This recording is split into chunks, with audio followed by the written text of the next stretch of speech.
काला होना क्या मेरा दोष है? बोलो बाबा, बोलो दीदी। भगवान ने अगर मुझे ऐसा बनाया है तो मेरा क्या दोष है? और मैं चाहे जैसी भी हूँ बाबा, मैं तो आपकी ही संतान हूँ और आपकी बहन हूँ दीदी। आप लोग क्यों मुझे हर घड़ी अपमानित करते हैं? बाबा, क्या आपके लिए सुंदरता का इतना ही मोल है कि मुझ जैसी काली लड़की को आप कोई महत्व ही नहीं देते? काली होना कोई अपराध नहीं है, लेकिन तू जमींदार की बेटी है और जमींदार की बेटी को सुंदर होना ही शोभा देता है। हाँ, मेरी कामिनी ही मेरी एकलौती बेटी होने के लायक है और तू मेरी नालायक बेटी पता नहीं कैसे मेरे किस्मत में आ गई। छी छी छी। हमारे परिवार में सब बहुत सुंदर हैं, सिर्फ तुझे छोड़कर। तू इस जमींदार घराने की एकमात्र अभिशाप है, समझी? क्योंकि सब तो सुंदर हैं और तू ऐसी बदसूरत। बाबा, आपने बिल्कुल ठीक कहा। जमींदार की बेटी सिर्फ मुझे ही होना शोभा देता है, इसकी तरह काली को नहीं। और बाबा, मुझे खबर मिली है कि गांव के लोग हमारे बारे में क्या कहते फिरते हैं। सब यही कहते हैं कि ये लड़की तो जमींदार की बेटी होने के लायक ही नहीं है। ए काली कलोटी, कहीं जाकर मर क्यों नहीं जाती? हमारा सारा झंझट खत्म हो जाता। तुझे इतनी बातें तो नहीं सुननी पड़ेगी और ना ही हमें। तेरी वजह से इस जमींदार घराने की मान मर्यादा सब धूल में मिल जाएगी। बाबा, मैं आपकी इकलौती बेटी थी। आपको इसे जन्म लेते ही मार देना चाहिए था। जमींदार घराने को गंदा कर दिया है इस लड़की ने। बाबा, दीदी तो बिल्कुल ठीक ही कह रही है। आपने जन्म के समय ही मुझे क्यों नहीं मार डाला, तो फिर आपको इतना कष्ट नहीं होता और लोगों की बातें भी नहीं सुननी पड़ती। मैं जानती थी कि संतान तो सभी बराबर होते हैं, वो सुंदर हो या काली।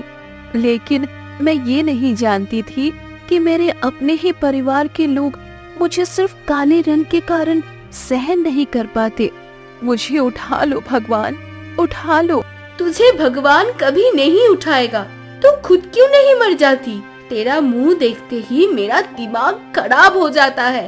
और मुझ जैसी सुंदरी की तो वैसे भी बड़े अमीर जमींदार के यहाँ शादी होगी।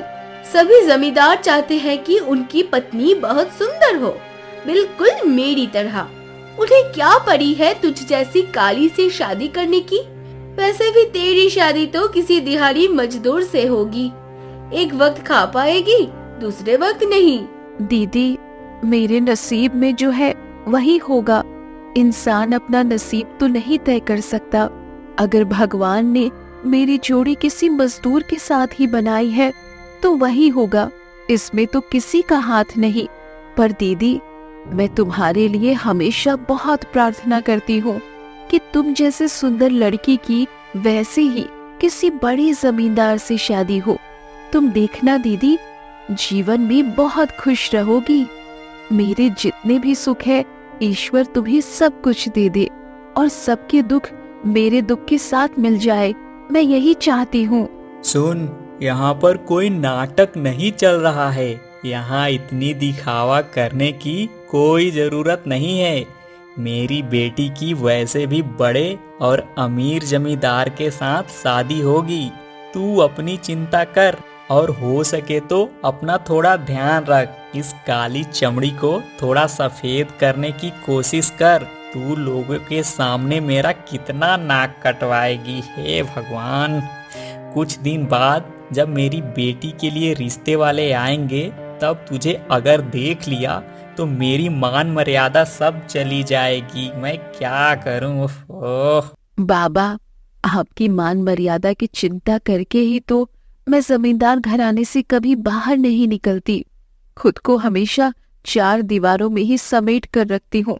मैं काली थी, इससे मुझे कोई दुख नहीं था, लेकिन मुझे दुख ये है कि आपके मन में कभी जगह नहीं बना पाई। तू हमारे मन में कभी जगह बना भी नहीं पाएगी, समझी? क्योंकि मेरी माँ बाबा के मन में तुझ जैसी काली के लिए कोई जगह नहीं है। जा जा, अब नाटक बंद करके हमारी नजरों से दूर हो जा, बदसूरत लड़की कहीं की। ठीक है दीदी, ठीक है बाबा, मैं यहाँ से जा रही हूँ। अब से आपके सामने बहुत कम आने की कोशिश करूंगी।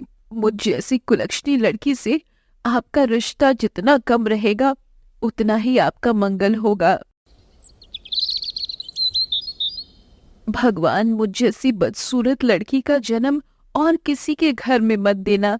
मेरे इस रूप के लिए मेरा परिवार, मेरे माँ बाप और बहन कोई भी लोगों के सामने मुंह नहीं दिखा पाता। तुम तो पहले से सब जानते थे भगवान कि मेरा भविष्य ऐसा होगा, तो फिर क्यों मुझे इस दुनिया में भेजा? जन्म से ही लोगों की ताने सुनकर बड़ी हुई हूँ। मेरी दीदी को जब मेरे माँ बाप प्यार से बुलाते हैं तब मुझे बहुत दुख होता है। क्यों भगवान, क्यों? मेरे माँ बाप मुझे प्यार से क्यों नहीं बुला सकते? पर मैं हमेशा प्रार्थना करती हूँ सारे दुख, दर्द और तकलीफ मेरे ही नसीब में हो। उनके जीवन, उनके सारे सपने तुम पूरा करो भगवान, और हमेशा उन्हें खुश रखना। अच्छे इंसान की कोई कीमत नहीं है दुनिया में। हमेशा सुंदरता ही सर्वश्रेष्ठ होती है। सुबह से भूखी हूँ, अभी तक किसी ने मुझसे नहीं कहा कि 2 निवाले खा लो। क्या मैं इतनी नफरत के लायक हूँ? क्या मैं इतनी बुरी हूँ? छोटी मालकिन, आपने तो सुबह से कुछ नहीं खाया। ऐसे भूखे रहने से तो आप बहुत बीमार पड़ जाएंगे। चलिए मालकिन, आप कुछ खा लीजिए। कृपया मेरी बात मान लीजिए मालकिन। मैंने नहीं खाया, ये बात तुम्हें किसने बताई और तुम्हें किसने भेजा है मेरे पास? सच सच बताओ। नहीं छोटी मालकिन, मुझे किसी ने नहीं भेजा, मैं खुद से आई हूँ। सुबह जब सब एक साथ खाने की टेबल पर बैठकर खाना खा रहे थे तब मैंने आपको नहीं देखा, इसीलिए मैं खुद ही आई आपको ले जाने। कृपया मेरी बात मानिए छोटी मालकिन। हाय रे भगवान, तेरी कैसी लीला है। जहाँ मेरे माँ बाप और बहन ने मुझे खाने के लिए नहीं बुलाया, वहां तुम मेरे लिए क्यों आई? वो जैसी एक बदसूरत के साथ बात ही क्यों करती हो? किसने कहा छोटी मालकिन कि आप बदसूरत हैं? सिर्फ रंग गोरा होने से कोई सुंदर नहीं होता। मन की सुंदरता ही असली सुंदरता है। जब मेरे पति मर गए, छोटे बच्चों को लेकर अकेले हो गई थी, तब तो आपने ही मेरी बहुत मदद की थी। खुद खाना ना खाकर मेरे बच्चों को दिया था। आप जैसी दयालु है वैसे ही निरअहंकारी। आपका ये उपकार मैं कभी नहीं भूल पाऊंगी। सच में तुमने मुझे हंसा दिया। जहाँ तुम जमींदार की एक कामवाली होकर मेरी इतनी चिंता करती हो, वहां देखो मेरे जन्मदाता, मेरे जन्मदात्री, मेरी सगी बहन मेरी जरा भी चिंता नहीं करते। पर तुम्हारे प्रति मैं सचमुच आभारी हूँ कि तुमने मुझे इतने प्यार से याद रखा। यहाँ से चली जाओ तुम, वरना माँ, बाबा, बहन कोई देख लेगा तो फिर बहुत गुस्सा करेंगे।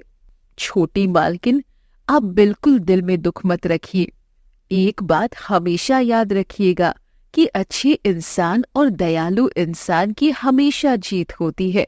आपके जीवन में बहुत सुख आएगा और एक दिन देखिएगा आप बहुत खुश रहेंगे। अपना ख्याल आपको खुद ही रखना होगा। अब चलिए छोटी मालकिन, कुछ खा लीजिए। चलिए, तुम्हारी तरह अगर सब ऐसा सोचते तो सब मुझे प्यार करते। मुझे अब थोड़ा अच्छा। क्या जी, अभी तक तुम कुछ बोल नहीं रहे हो? इतनी देर तक ऐसे चुप रहने से क्या किसी समस्या का समाधान होगा? चिंता तो मुझे भी कम नहीं है। हम क्या जवाब देंगे लड़के वालों को? और लड़का भी कोई ऐसा वैसा नहीं है, नवाबपुर के इकलौते जमींदार का बेटा है। मेरे दिमाग में एक तरकीब आई है। जब जमींदार का बेटा मेरी बड़ी बेटी को देखने आएगा तब हम कहेंगे कि छोटी बेटी हमारी काम वाली है। उसकी पहचान को न देना ही सबसे अच्छा होगा, वरना बहुत बड़ी मुसीबत में पड़ जाएंगे हम। तुम क्या यूं ही जमींदार बने हो? तुम्हारे दिमाग में तो बहुत बुद्धि है जी, यही सबसे अच्छा होगा। उसकी पहचान अब से हम में से किसी को देने की जरूरत नहीं है। इस लड़की के जन्म लेने के बाद से ही मेरी चिंता हमेशा सिर्फ सिर पे घूमती रहती है। कहीं चली क्यों नहीं जाती ये, और अच्छा भी नहीं लगता। एकदम ठीक बात कही आपने। उसके लिए हमारी बड़ी बेटी का कितना नाम खराब होता है। हम सब तो बहुत सुंदर हैं, लेकिन वो काली न जाने कहाँ से पैदा हो गई, वही समझ नहीं पा रही हूँ। पहले अगर जानती कि ऐसी एक लड़की मेरे पेट से जन्मेगी तो पेट में ही उसे मार डालती। मेरी बड़ी बेटी की तो जमींदार के बेटे से शादी होगी, और उस लड़की से कौन शादी करेगा, इसी चिंता में मेरी रातों की नींद हराम हो गई है। मेरे मन की बात तो तुमने मुंह से छीन ली। पता नहीं कौन सा पाप किया था जिसके लिए भगवान हमें ये सजा दे रहे हैं। मन करता है खाने में जहर मिलाकर उसे खिला दूं और मार डालूं। मर क्यों नहीं जाती कहीं जाकर, और अच्छा नहीं लगता उसके किस्से। अरे भाग्यवान, इंतजार करो इंतजार, उसे जल्द ही इस घर से भगा देंगे। सारी मुसीबत की जड़ को उखाड़ फेंकना होगा। जितनी जल्दी हो सके इस जमींदार घराने से उसे भगाने का इंतजाम कीजिए। उसकी झंझटें और नहीं सही जाती, मर भी नहीं जाती कहीं जाकर, और मैं सहन नहीं कर सकती उसे। छी छी छी, पता नहीं क्या जन्म दिया मैंने। मैं अपने कानों पर विश्वास नहीं कर पा रही हूँ। आज मैंने क्या सुन लिया अपने कानों से। क्या वो वाकई मेरे अपने माता पिता है? सच में क्या उन्होंने मुझे जन्म दिया था? नहीं नहीं, ये कभी संभव नहीं, क्योंकि अपने माता पिता कभी अपनी संतान के बारे में ऐसी बातें कर ही नहीं सकते। वो बार बार कह रहे हैं मेरी वजह से उनकी बड़ी बेटी की शादी न रुक जाए। इस घर में मैं इतनी बेकार क्यों हो गई? चांद, ओ चांद, क्या तुम मेरी बातें सुन सकते हो? तुम ही बताओ, अपने माता पिता के मुंह से ऐसी बातें सुनने के बाद कोई संतान क्या धीरज रख सकती है? नहीं नहीं, मैं कभी नहीं चाहती कि मेरे माँ बाप मेरी वजह से बदनाम हो। बाबा ने कहा ना कि समस्या को जड़ से उखाड़ फेंकना होगा। मैं एक काम करती हूँ, मैं ही उनकी समस्या का समाधान कर देती हूँ। अपनी बहन की शादी को मैं कभी रोकना नहीं चाहती, उसकी खुशी मैं कभी छीनना नहीं चाहती। मैं आज ये वेशभूषा छोड़कर एक साधारण लड़की बनकर इस घर से चली जाऊंगी, हमेशा के लिए। मैं कभी नहीं चाहती कि मेरे वजह से कभी किसी का दिल दुखे, किसी को तकलीफ हो। आप सब हमेशा अच्छे रहना। आपकी ये कुलक्षणी और काली बदसूरत बेटी कभी भी आपके नजरों के सामने नहीं आएगी। सबको आजाद करके आज मैं जिधर नजर जाएगी उधर चली जाऊंगी। हाँ, उधर ही चली जाऊंगी। माँ, बाबा, दीदी, तुम्हारे लिए मुझे बहुत बुरा लग रहा है। क्यों मेरे प्यार को तुम लोगों ने समझा नहीं? क्यों? अच्छे से रहना सब। विदा तुम सबको। मैं आज जा रही हूँ। किसी ने मुझे नहीं समझा, किसी ने भी मुझे नहीं समझा।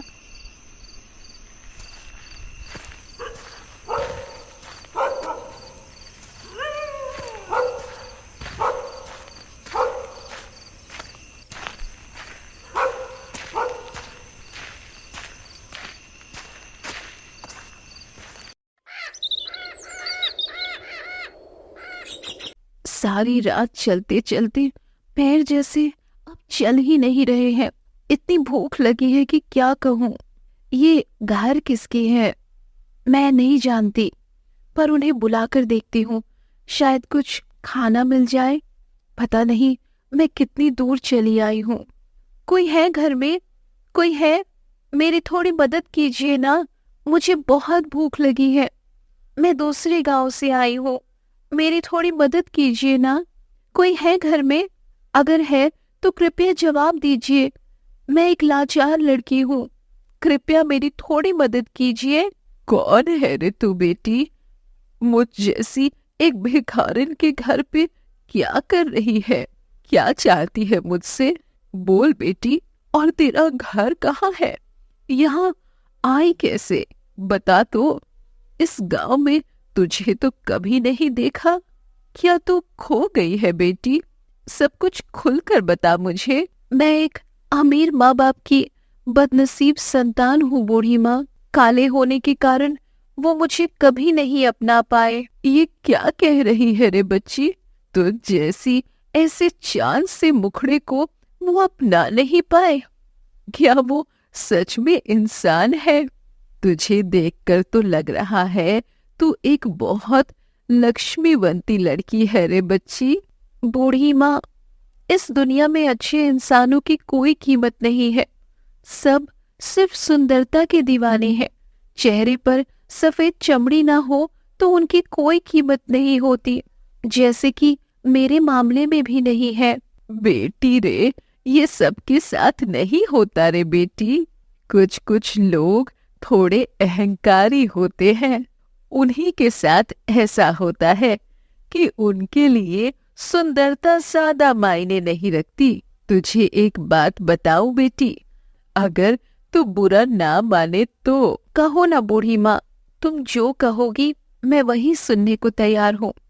कोई तो है जो मेरे साथ इतनी देर से बात कर रहा है।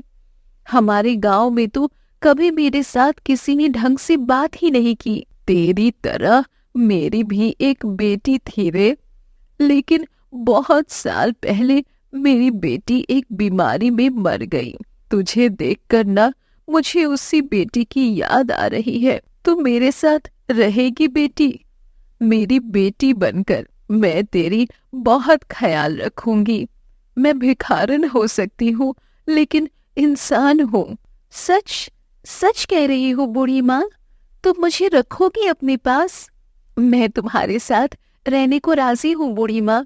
मैं 100 बार तुम्हारे साथ रहने को राजी हूँ। तुम आज से मेरी माँ हो। मुझे इतनी खुशी हो रही है, इतनी खुशी हो रही है कि तुझे क्या बताऊं बेटी। चल बेटी, अब तुझे घर ले जाकर कुछ खिलाऊं। मेरे पास कुछ खाना बचा है। बूढ़ी माँ, तुमने मुझे इतने जतन से खाना दिया। सच में मुझे कभी माँ का प्यार नहीं मिला, लेकिन तुम्हें देखकर पता नहीं मुझे अपनी माँ जैसे लग रहा है। सिर्फ जन्म देने से ही क्या माँ बन जाते हैं? उसके बिना क्या माँ नहीं बना जाता? तुझ जैसी एक लक्ष्मीवंती लड़की की माँ बनकर मैं सचमुच गर्वित हो रे। सुन रे बेटी, तू खाना अच्छे से खा ले। मुझे थोड़ी देर में मोहल्ले में निकलना होगा। माँ, तुम्हें मैं और भीख मांगने नहीं दूंगी। तुम्हारी उम्र हो गई है माँ। तुम्हारी ऐसी जवान बेटी होते हुए तुम क्यों लोगों के घर भीख मांगोगी? मैं कल से काम ढूंढूंगी ताकि कोई एक काम मैं कर सकूं। नहीं तो मैं खुद ही कुछ करूंगी माँ। तुम बिल्कुल चिंता मत करो। आखिरी उम्र में ऐसा सुख मिलेगा मैंने कभी कल्पना भी नहीं की थी। सुन रे मालती, मेरे पति की एक जमीन थी। वो जमीन बहुत समय से पड़ी है। उसमें कोई खेती नहीं करता और मैंने भी उसमें कभी हाथ नहीं लगाया, बेचा भी नहीं, क्योंकि मेरे पति की वो निशानी मैंने रख दी है। तू और मैं मिलकर उसी जमीन पर खेती करेंगे। तब तो बहुत ही अच्छी बात है माँ। वो जमीन होने से हमारा काम और भी आसान हो जाएगा। उस जमीन पर अगर हम कुछ उगाएंगे, उससे जो पैसा आएगा उस पैसे से हम साल भर घर चला सकते हैं।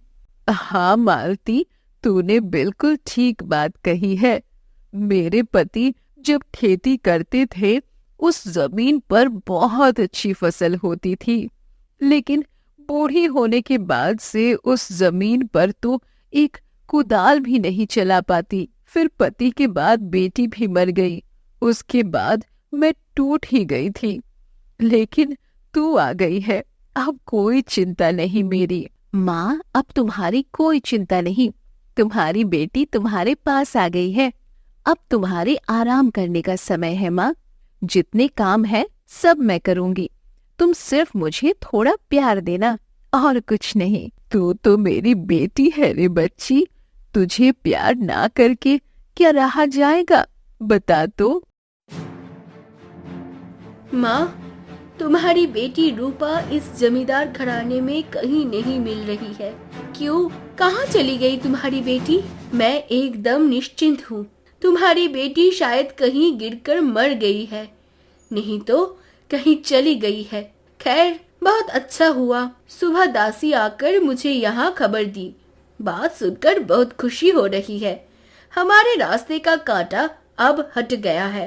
वाह वाह, सुबह उठकर ऐसी सुंदर खुशखबरी सुनने को मिलेगी, कभी उम्मीद ही नहीं की थी। अब लोगों को मुंह दिखाया जा सकेगा। एकदम ठीक बात कही है माँ, और मेरी शादी भी बहुत अच्छे से होगी। तेरे ससुराल वालों के सामने और हजारों सवाल का सामना कभी नहीं करना पड़ेगा हमें। निश्चिंत होकर तेरी शादी कर पाएंगे हम। वो रूपा जाकर हम लोगों की चिंता से पूरी तरह आजाद कर गई है, वरना उस लड़की को लेकर मुझे हमेशा कितना चिंता होता था। वो तुम्हें कैसे समझाऊं। रास्ते का कांटा हट गया है, अब हम निश्चिंत रहेंगे। आज 2 दिन हो गए मैं घर छोड़कर यहाँ चली आई हूँ। माँ बाबा दीदी की बहुत याद आ रही है मुझे। मैं जानती हूँ मेरी बात उन्हें एक बार भी याद नहीं आती होगी। वे सब अपने अपने कामों में व्यस्त हो गए होंगे, पर उनके मन की इच्छा पूरी कर पाने पर मुझे बहुत गर्व महसूस हो रहा है। मैं अपने परिवार को कलंक मुक्त कर पाई हूँ, यही बहुत है। तुम सब हमेशा अच्छे से रहना माँ, बाबा, दीदी, बहुत अच्छे रहना। मैं तुम्हारे लिए हमेशा प्रार्थना करूंगी। मैं हमेशा प्रार्थना करती रहूंगी। अरे, इस लड़की को तो हमारे गांव में पहले कभी नहीं देखा। यह कौन लड़की है? इतनी सुंदर 2 आंखें, उसका मुंह देखने में कितना भोला लग रहा है। वो मैं कैसे समझाऊं? मुझे जानना ही होगा। कौन है यह गुणवती? वो कहाँ रहती है और किसके साथ रहती है? मुझे सब पता करना होगा। मुझे लग रहा है मेरे सपनों की इंसान मुझे मिल गई है। बहुत जल्दी तुमसे मेरी बात होगी गुणवती, बहुत जल्दी। मैं अब यहाँ से चला जाता हूँ। अगर मुझे देख लेगी तो फिर कुछ सोच सकती है। अच्छी रहना गुणवती, तुमसे बहुत जल्दी मेरी मुलाकात होगी, बहुत जल्दी।